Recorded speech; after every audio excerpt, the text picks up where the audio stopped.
સુરતના પરતપાટિયા ખંડેલવાલ હોસ્પિટલની nurse મંજુલાબેનનો hospital રહેઠાણમાં જ આપઘાત કરી લીધો હતો। હાલ તમામ સંભવિત પાસાઓને ધ્યાનમાં રાખી તમામ તપાસ કરવામાં આવી રહી છે।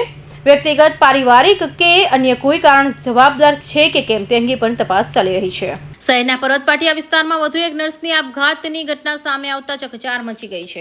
ખંડેલવાલ હોસ્પિટલમાં સ્ટાફ નર્સ તરીકે ફરજ બજાવતી મંજુલાબેન હોસ્પિટલ દ્વારા આપવામાં આવેલી રહેઠાણમાં રવિવારે રાત્રે અંદાજે 3 વાગ્યાની આસપાસ જીવન ટૂંકાવ્યું હોવાનું પ્રાથમિક તપાસમાં સામે આવ્યું છે। ઘટનાની જાણ થતાં સ્થાનિક પોલીસ તાત્કાલિક સ્થળ પર પહોંચી હતી અને મૃતદેહનો કબજો લઈ આગળની કાર્યવાહી હાથ ધરી છે। મંજુલાબેન મૂળ છોટા ઉદેપુર જિલ્લાના જેસર ગામના રહેવાસી હતા। તેમના લગ્ન લગભગ 3 વર્ષ પહેલા થયા હતા। તેમના પતિ હાલમાં વડોદરામાં ખાનગી કંપનીમાં નોકરી કરે છે। અચાનક બનેલી આ ઘટનામાં સમાચાર મળતા પરિવારજનો સુરત દોડી આવ્યા હતા। પરિવારમાં શોકનું મોજું ફરી વળ્યું છે।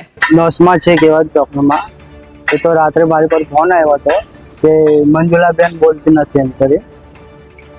પછી અમે બાઇક લઈને આવ્યા।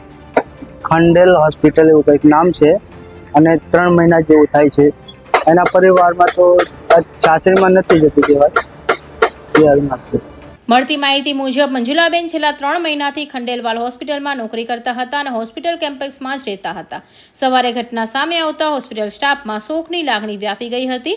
હોસ્પિટલમાં સંચાલન દ્વારા પણ પોલીસની ઘટનાને જાણ કરવામાં આવી હતી। પ્રાથમિક તપાસમાં આપઘાત પાછળનું ચોક્કસ કારણ હજુ સુધી સામે આવ્યું નથી।